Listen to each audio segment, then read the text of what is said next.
Kun raadiyoo sagalee Ameerikaati.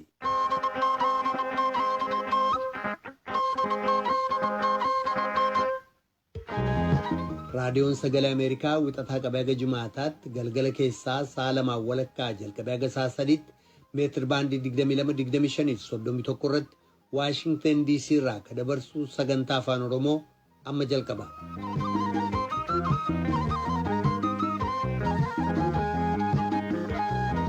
Dhaggeeffattoota keenya jaallatamoo fagoof dhiyoodhaa raadiyoo marsaa intarneetii fi saatalaayitiin Naayilsaatiin akkasumas feesbuukiidhaan sagantaa keenya hordofaa jirtan martinuu nagoomiin keenya bakkawwan jirtanitti sinaa dhaqqabu akka mooltan kibxata ebla 13 bara 2021 akka lakkoofsa Itoophiyaatti immoo ebla 5 bara 2013 keessummeessaan keessan irraan namoo daandiiti. Itoophiyaatti carraaqqina hawaasni COVID-19 ofirraa ittisuuf taasisu xiqqoodha jechuudhaan ministeerri fayyaa Itoophiyaa ibsa kenneen beeksisee jira.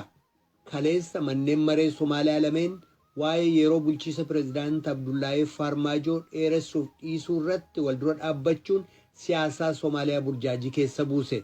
Gabaasaalee kanneeniif kan biroo qabnaa. Qophii keenya waa'ee uummata Oromoo irratti immoo taatoo dargaggeessaaf ogeessa koomedii tokko keessumsiisna. Maraafuu haga xumura sagantaa keenyaatti nu waliin turaa jenna dhaggeeffattoota keenya. Piroodyuuseriin tamsaasarraa Daan Biraawun, tamsaasa intarneetii fi miidiyaa hawaasummaa akka qindeessitu immoo Tigisti Gammeeti oduuf gara tujubeettan sin dabarsa.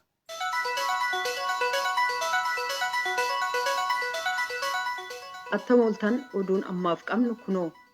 Jaarmeen gargaarsaa Yuunaayitid Isteetsi USAID walitti bu'iinsa Tigraay keessaa kanneen miidhaman gargaaruuf hidhaa laastikaa jajjabaa 1,500 qubsuma yeroo fi ittiin ijaaruuf kan namoota 82,000f oolu qilleensarraan buusuuf kan jiru ta'uu beeksise.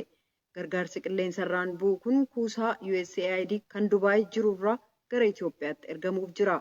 Walitti bu'iinsi kun namoonni miliyoona 1 ta'an qe'ee ofiirraa akka baqatan kan dirqisiise yoo ta'u, hedduun isaanii yeroo ammaa ala yookaan qubsuma namni walitti tuucha'ee keessa bulu keessa jiraatu. USAID'n afatarra rafan uffata halkaniif meeshaa mana keessaaf barbaachisu kan akka distii, saaniif meeshaa nyaatatti bilcheeffatan kan dhiyeessu ta'uun beekameera. Meeshaaleen gargaarsaa kun USAID'n namoota walitti bu'iinsa Tigraay keessaan miidhamaniif dhiyeessu keessaati. Erga rakkoon sun jalqabee Yuunaayitid Isteetsi gargaarsa namoomaa, midhaan nyaataa, nyaata madaalamaa, kunuunsa fayyaa, qubsuma meeshaalee baraarsaa, bishaan dhugaatii qulqulluuf sagantaalee kanneen akkaan rakkoof saaxilamaniif oolu dabalatee $300 miliyoona 500 ta'u gumaachiteetti.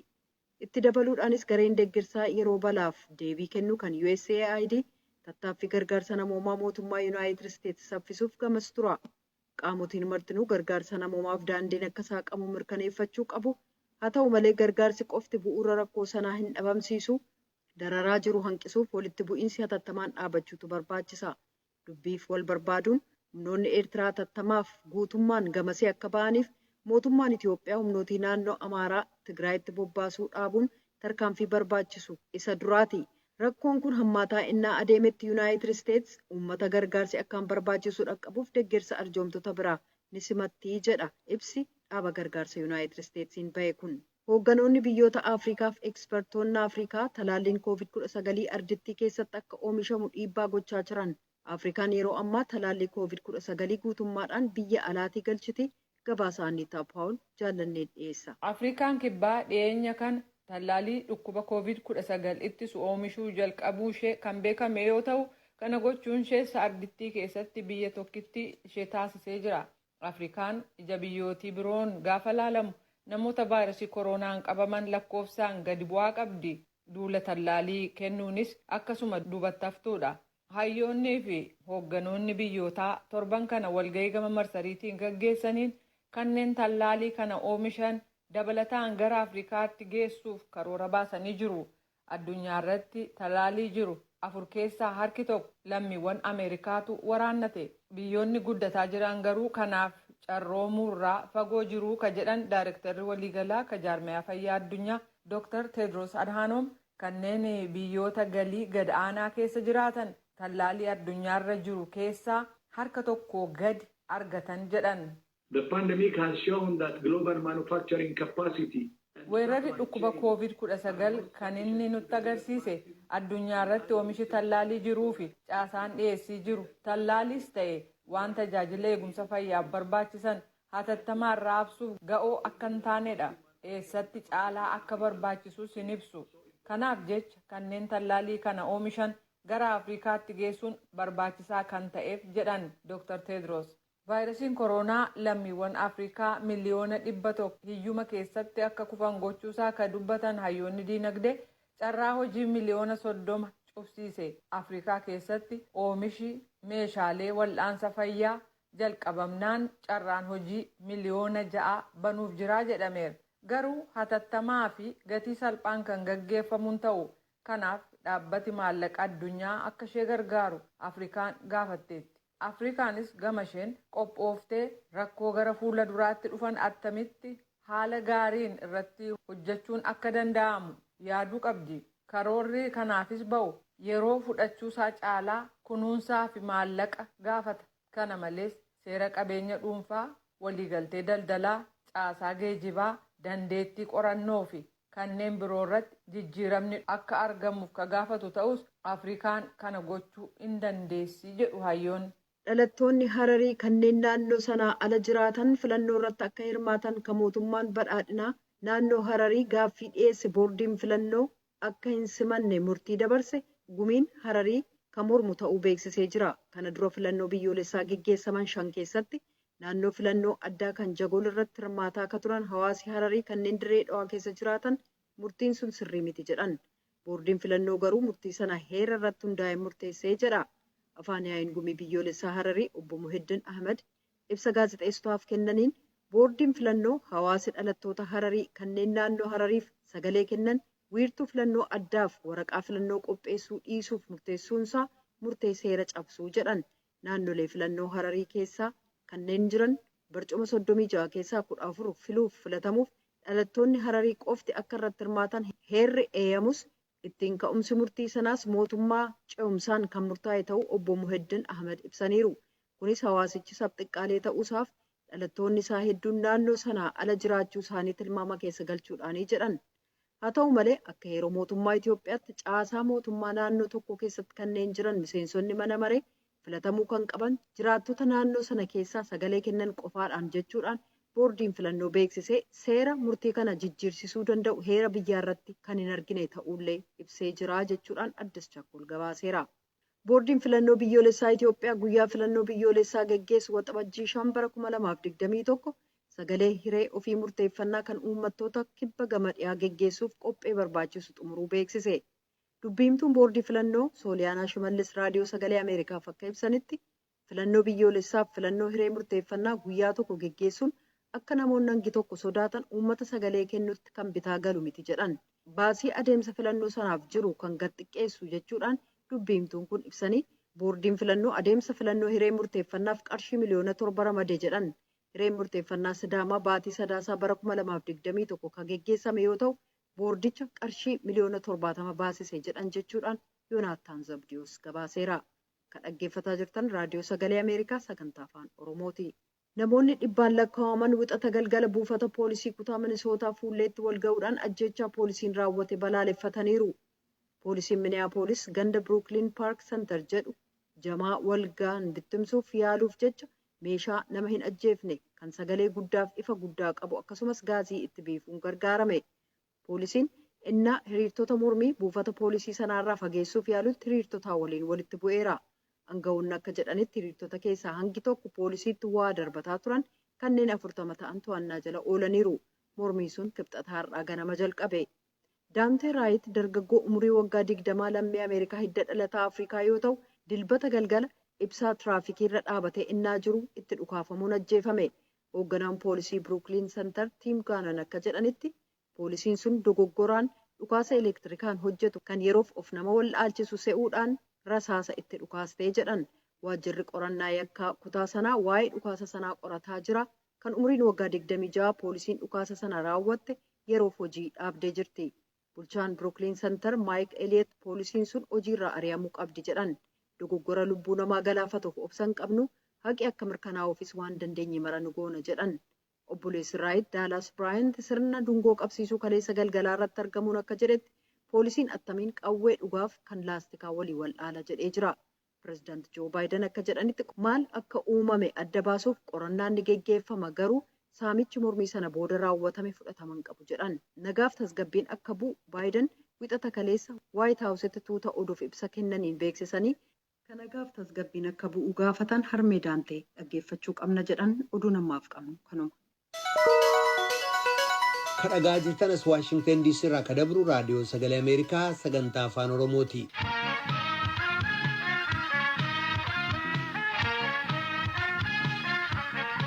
Itoophiyaatti carraaqqina hawaasni COVID-19 ofirraa ittisuudhaaf taasisu xiqqoodha jechuudhaan ministeerri fayyaa Itoophiyaa ibsa kenneen beeksisee jira. Ministerichi akka foomsetti ji'oota 6 dabran irratti qorannoo taasiseen COVID-19 ofirraa ittisuudhaaf kaka'umsa hawaasni qabu gadaanaa ta'uun beekamee jira. Keessumaa manneen barnootaa keessatti vaayirasicha ofirraa ittisuudhaaf lakkoofsi namoota haguuggee afaaniif funyaanii kaa'atanii gad bu'ee ta'uu dubbata ministerichi. Daamxootu Finfinnee irraa gabaase. Tatamsa'inni COVID-19 Itoophiyaa keessatti daran hammaachaa dhufeera jechuun ministeerri fayyaa Itoophiyaa ibseera.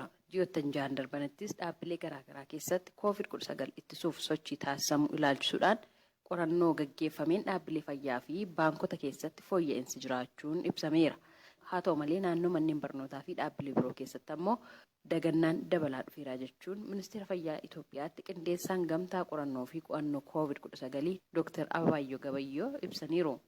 በዚህ ክትትል ምንድነው የታዘብነው? በሶስቱ ማስክ አጠቃቀም ርቀት በመጠበቅም በእጅ ንጽህና አያያዝም ለውጥ ማየት hordofii kanaan wanti nuti taajjabne itti fayyadama haguuggii funyaanii afaanii irratti fageenya eeggachuuf qulqullina harkaa eeggachuu irratti jijjiirama arguun hin danda'amne inumaayyuu yeroo tokko gadi bu'aadha. Namootni wantoota of eeggannoof jedhaman kan hojiirra oolchan lakkoofsaan xiqqoodha. Tatamsa'inni vaayirasichaa immoo saffisaan dabalaa jira. Dhaabbilee garaagaraa hedduu ni ilaalla. Bakka gabaa, kutaalee hawaasaa, daandii irra socho'an, baankii, dhaabbilee fayyaa, dhaabbilee amantaa fi kanneen biroo keessaa odeeffannoo walitti ni qabama. Qorannoo gaggeeffameenis manneen barnootaa keessatti yeroo jalqabaa wayita banamu kanneen maaskii godhatan harka 100 keessaa 79 turan amma garuu gara 76tti gadi bu'ee jira. Kuni ammoo baay'ee yaaddessaadha. Akka biyyaatti naannolee hunda keessatti fooyyee cimee itti fufuu qaba. Bakka gabaatti manneen nyaataaf dhugaatiitti daandii irratti manneen amantaaf kanneen biroo keessatti itti fayyadamni ittisa COVID-19 baay'ee gadaanaadha. Fooyya'aa ta'e kan argine manneen baankii fi dhaabbilee fayyaa keessattidha. Hojjettootni warreen kanaa ni fayyadamu. Tatamsa'inni COVID-19 yeroo ammaa dachaadhaan dabaleera. Akka biyyaatti naannolee fi magaalota garaagaraa keessatti qorannoon taasifameera. Bu'aan qorannichaas akka ibsutti Finfinneen fooyya'insa qaba. Itti fayyadama haguuggii afaanii funyaanii irratti uummanni osoo beekuu gatiin barbaachisne kaffalaa jira jechuun Dr. Ababaayyoon furmaata waan jedhanis ibsaniiru. በክልል ደረጃ ስንመጣ የተሻለ አጠቃቀም የምናየው አዲስ አበባ ላይ ብቻ ነው። Sadarkaa naannoleetti yoo ilaalle raawwii fooyya'aan kan mul'atu magaalaa Finfinneettidha. Magaalota 15 keessatti qorannoo gaggeeffame keessaa magaalonni naannolee hedduun isaanii raawwiin isaanii gadaanaadha. Fooyyee kan qabu Finfinneedha. Itti aansee Adaamaa fi Asoosaadha. Magaalota kanneen biroo keessatti maaskii godhatanii deemuun ni mul'atu. Kuni baay'ee fooyya'uu qaba. Qorannoon kun daandii ittiin dhimmoota kana cimsinu waan ta'eef amma qajeelfamoonni bahaa jiran maaskii godhachuu, fageenya eeggachuu, harka dhiqachuu fi saanitaayizarii fayyadamuu irratti. Isaan kun akka hojiitti hiikaman gochuun dirqama.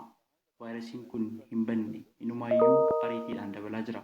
Amalli isaas xiqqoo jijjiiramee jira. Namni hedduun miidhamaa jira. Du'aas jira. Dhaabbileen fayyaa dhukkubsattootaan guutamanii jiru. Kanaaf amma xiyyeeffannoo argatee seerotni bahan hojiitti hiikamuu qabu. COVID-19 ofirraa ittisuuf maal gochuu akka barbaachisu namni ni beeka. Dhaabbilee garaagaraa keessatti namni maaskii hin godhanne tajaajila hin argatu kan jedhu erga hojiirra oolee bubbuleera. Garuu namnuu itti fayyadamaa hin jiru. Kana irratti waajjiraaleen hawaasnii fi dhaabbileen garaagaraa seera ba'e hojiirra oolchuu qabu. መተግበር ግዴታ ያስፈልጋል። Ji'a tokko itti aanuufis naannolee hundaa fi magaalota hunda keessatti tatamsa'ina qorannoo COVID-19 kutaalee hawaasa vaayirasichaan miidhamanii umuriif koorniyaan addaan baasanii baruudhaaf qorannoo taasisuudhaaf ogeeyyiin qophaa'an leenjiin kennamuu fi eegaleera. Qorannoon kunis namoota osoo mallattoo COVID-19 hin agarsiisnii fi gara dhaabbilee fayyaa hin deemin hafan ittiin addaan baasuufis kan tajaajilu ta'uutu ibsame. Akkasumas qajeelfamoota COVID-19 ittisuudhaaf bahan hojiirra oolmaan isaanii akka cimuu fi namoonni haguuggee afaan funyaanii akka godhatan, fageenyi isaanii akka eeggatanii fi qulqullina harka isaanii yeroo yeroodhaan akka eeggatan yaadachiisuufis ta'e dirqisiisuudhaaf qorannoon kun murteessaadha jedhan Dr. Ababaayyoon. Qorannoon ji'a tokkoof turu kun eebila 7 bara 2013 kan jalqabamudha. Gabaasa Raadiyoo Sagalee Ameerikaatiif Tsahaay Daamxoo Finfinneerraa. Kun Raadiyoo Sagalee Ameerikaa sagantaa Afaan Oromootti dhaggeeffatoota keenya gabaasaa nutti ceena. Kaleessa manneen maree Somaaliyaa lameen waa'ee yeroo bulchiisaa Pireezidaant Abdullaahi Farmaajoo dheeressuuf dhiisuu irratti wal dura dhaabbachuun isaanii siyaasa biyyattii burjaajii keessa buuse. Manni maree gadaanu yookaan bakka bu'oota uummataa akka yeroon bulchiisa pireezidaantichaa waggaa 2 dheeratu kan murteesse yoo ta'u, manni maree olaanuu immoo kun murtii seeraa alaati jechuun morme. Gabaasaa Mohaammed Kaayyee jaallanneetu dhiyeessa. Manni marii paarlaamaa Somaaliyaa inni gadaanu caalmaa sagaleen mootummaan pireezidaant Mohaammed Abdullaahi Farmaajoo waggaa 2 aangoorra akka turu murteesse. Walgahii addaa kanarratti miseensonni paarlaamaa 149 sagalee deeggarsaa kan kennan yoo ta'u 3 qofatu morme. Kun ta'ee daqiiqaa xiqqoo keessatti manni marii paarlaamaa inni ol aanu mormii dhageessiseen murtiin darbe kun kan heera biyyattii cabsudha jedhe. Ta'us garuu heera Somaaliyaa keessatti dhimma filannoo kan ilaaleen manni maree paarlaamaa inni gadi aanu murteessuu danda'a ka jedhu of keessaa qaba. Gam lameen kana waliin jedhaniyyuu filannoon miseensota paarlaamaas ta'e ka pireezidaantii biyyattii dhiyeenyatti ka gaggeeffamu fakkaatu. Deemsi sagalee kennuu duraan dhuma waggaa darbeetti gaggeeffamuuf saganteeffamee ture. Garuu deemsa filannoo kana eenyu to'achuu qaba isa jedhu irratti hoogganoonni siyaasaa jiran waliigaluu hin dandeenye. Gamtaan Afrikaa, Gamtaan Awurooppaa fi michoonni addunyaa kan mootummaa Somaaliyaa dhiibbaa ka godhan ta'us danqaan uumame hin furamin hafe. Afyaa'iin paarlaamaa Somaaliyaa Mohaammed Mursaa'i wiixata kaleessaa akka jedhanitti seeratumtoonni bakka bu'oota uummataa waan ta'aniif itti gaafatama fudhachuu qabu. Yeroo barbaachisaa ta'ettis murteessuu qabu jedhan. Haalata shacabka Soomaaliyeed ay ku sugan yihiin. Haalli amma uummata biyyattii mudate danqaa siyaasaa deemsa filannoo duubatti harkise keessummeessuu hin dandeessisu.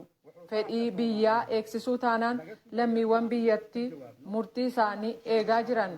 Filannoo gaggeeffamuuf jiru karoorfachuuf jecha waggaa 2 booda akka ta'u murteessan jedhan. Kana barri bulchiinsa isaanii baatii guraandhala darbee xumurame pireezidaant Farmaajoon bara aangoo isaanii waggaa 2 akka dheeratuuf manni maree gadaanuun kan murtaa'e battalumatti simatanii jiru. Farmaajoon ibsa baasaniin lammiiwwan biyyattii carraa seena qabeessa argame kan tigalli deemokiraasii ta'e filachuuf itti gargaaramuu qaban jedhan. Ta'us garuu miseensonni mormituu kanneen muummicha ministeeraa duraanii Hasan Ali Kaayireen hoogganaman bara aangoo pireezidaantichaa dheeressuun waan gaarii hin taane hordofsiisaa jedhaniiru. Qof walboo Soomaali ah inuu aqbala waayo maanta. Pireezidaantiin bara aangoo ofii xumuran seeraan ala waajjira keessa tursuuf murtiin darbe waan hamaa fiduuf akka danda'u lammiiwwan Soomaaliyaa beekuu qabu. Hoogganoonni waan murteessan irratti of eeggannoon godhan taanaan murtii dabarsan seenaan ija madaaliin ilaaluuf jiraa jedhan. Duraan qondaalli poolisii Soomaaliyaa Abdii Mohaammed Hassan ajajaa poolisii kutaa Moqdishoo Jeneraal Sadiq Omaariin aangoorraa ari'an. Kunis walgahii paarlaamaa har'aa addaan kutuuf yaalan akkasumas yaaddoo nageenyaa kakaasan kan jedhuun ta'uun beekameera.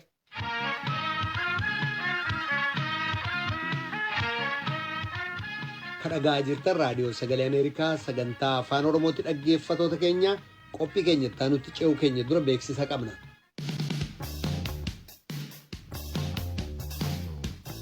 Qophii labataa. Qophiin labataa sagantaa haaraa torbanitti gaaf tokko raadiyoon Sagalee Ameerikaa sagantaa Afaan Oromootiin qophaa'ee sinii dhiyaatu. Qophiin kun dhimmoota dargaggootaa warra fuullee akkasumas qondaala fi raaba laallatan irratti xiyyeeffata. Barumsa, hawaasummaa, siyaasa, diinagdee, fayyaa, aartii mata dureen hin tuqamne hin jiraatu. Qophiin labataa yaada keessan dhaggeeffatoota illee of keessaa qabaata. Akka hirmaattan sin affeera. Jimaata qophii labataa VOA Afaan Oromoo irratti.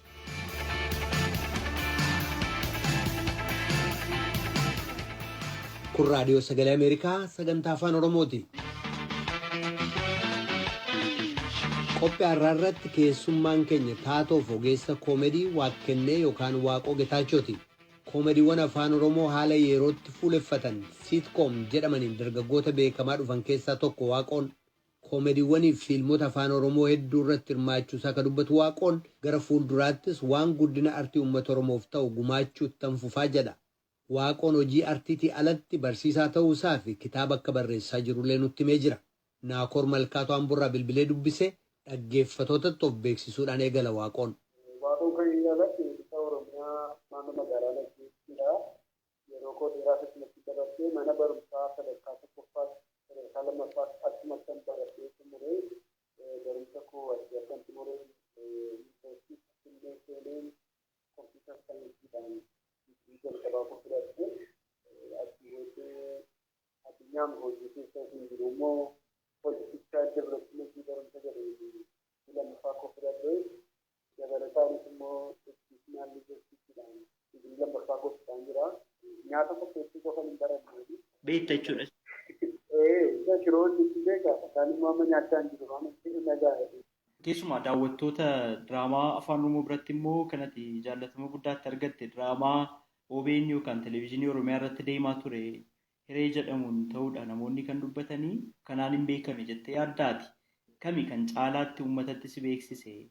Dhugaa dubbatti uummata wajjin kan yeroo jalqabaatti walirratti diraamaa hireedha. Diraamaa kanatti uummata wajjin caalaatti wal dabarsiise jalqaba irratti jireenyaa. Waaqoon kun baay'een dubbatu jedhan garuu siitkoomii yookaan koomedii haala yeroo irratti xiyyeeffate irratti immoo kolfa nama gaggabsa kolfa nama fixaa jedhu mee kana gabaabsii natti. Ani bakkee TV man haasaa asinan taphata garuu gaafuma kaameeraa argu ayyaana wayii qabatee hundee gaafa sana natti dhiibu. Keessumaa siitkoomii yookaan immoo koomedii haala yeroo irratti xiyyeeffateen jaallatamummaa guddaa argatteetta. Karaa televiziyoonaas ta'e yuutuubii irratti daawunloodii godhan yookaan gadi buusanii yeroo isaan si ilaalaa amma moo filaalta ofii keetiin amma hojiin koo gaarii dhattee yaaddaa moo wanta na hanqatu jirattee yaadda? Diraamaa afaan Oromoo kana qoosaa akka ta'uu wanta biraaf namoonni gosa guddaa fayyadamanii hojjetaa jiran gara miidiyaa kanaatti yoo baatu miidiyaa hawaasaa kanatti yoo baatu salphaatti uummata bira gahuu dandeessu. Garuu akka kootti gaafa ilaalu uummata biraa qabu amma hojjetan garagaadha. Garuu bakka uummatni ilaalu kana gahuudhaaf immoo halkanii biyyaa yoo hojjechuu baannee biyyaa hojjechaa jedhamu. Ijoollummaa kee irraa ka'eetii waan kun kan si duukaa guddatee har'arra qaqqabuu keetiif maali bu'uurri? Daa'imummaa makurraa kaasee yeroo ijoollee hiriyoota koo wajjin kubbaa taphachuu yeroo deemnu gara lagaa deemnee gara dirree bal'aan jechuun taphatee gaafa kubbaa taphatnee dhuma natti garii keenya dadhabdee jaalatee jechuudha. Gaafa gadi keenya kanaa seenaa waliin uumeen ijoollee wajjin taphattu kanatti inni kolfuu sirriitti nadhachiisuu gurra naasirrii achitti baay'ee waan kanaaf na jalqabate yaadaa.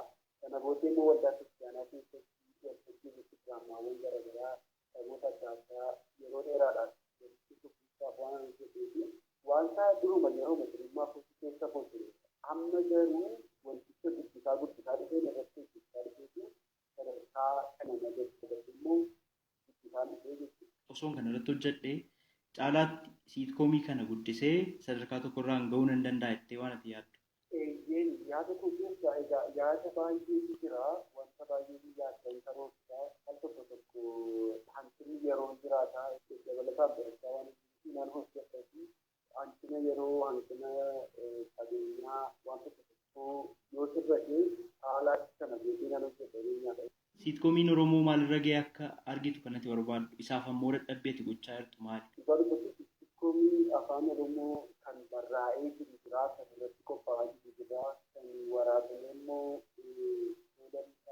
beeksisa televizyiinii deemaa jiru jira sadarkaa uummata Oromoo madaalu koomii hojjechuun barbaada gara fuulduraatti uummati kun uummata bal'aadhaa aadaa bal'aa qabaa afaan isaa jechuun isaa galaanaa wantoota kana hundumaa walitti fuudhee bifa siitkoomidhaan uummaticha sadarkaa madaalu qulqullina sagalee qulqullina suuraa qulqullina qabiyyee wantichaa hojjechiisee yoo ga'ee mataa kootii tokko hojjetee darbe baay'ee natti tola.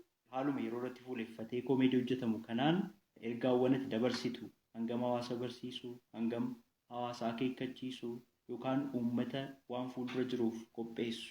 Diraamaan komii yookaan kan qoosaa kunis ergaa gurguddaa of keessaa qaba. Amma bifa ergaa kana dabarsuun adda malee bifi isaa garuu bashannansiisaa, kofalchiisaa, bohaarsaatu ergaa kana jechuudha. Namni yoo hubate ilaale diraamaa taphaa yookiin qoosaan itti hojjennu keessaa fi diraamaa kolfaa keessa jiru keessaa iyyuu gaddan keessa jiru jala agarsiisuu jira.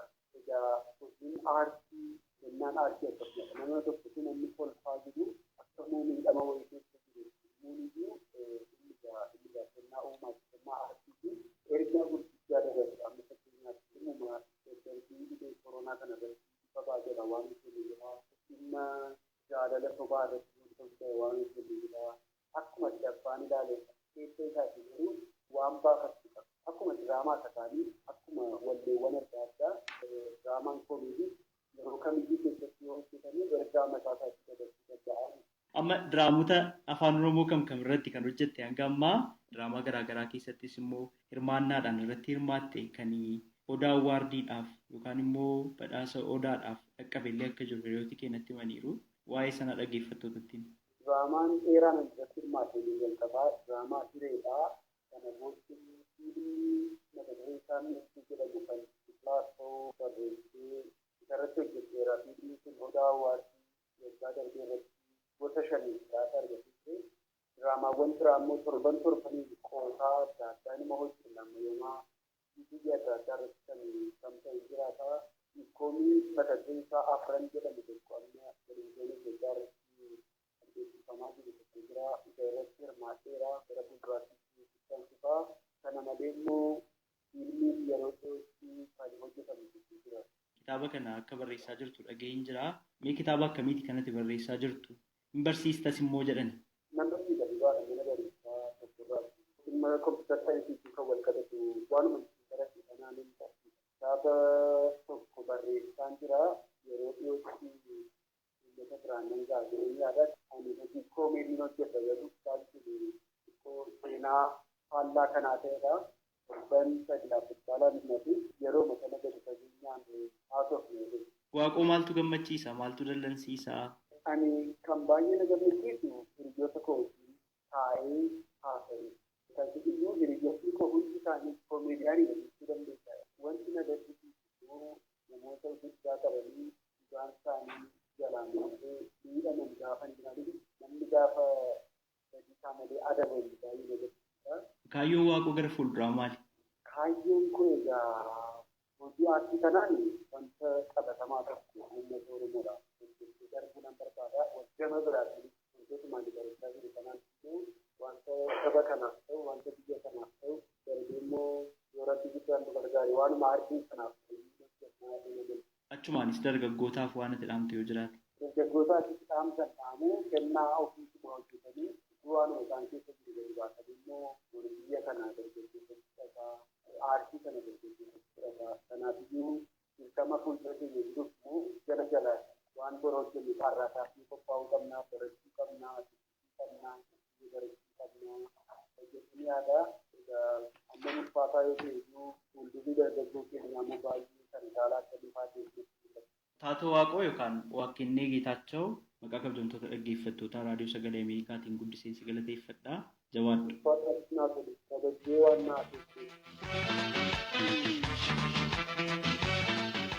Raadiyoon sagalee Ameerikaa galgala keessaa sa'a lamaan walakkaa jalqabee haga sa'a sadiitti meetir baandii 22 yookaan kiiloo heerzii 13,765 irratti meetir baandii 25 yookaan kiiloo heerzii 1240 irratti akkasumas meetir baandii 31 yookaan kiiloo heerzii 12,485 irratti wixataa haga jimaataatti qophii afaan Oromootiin dabarsu asirratti raawwata.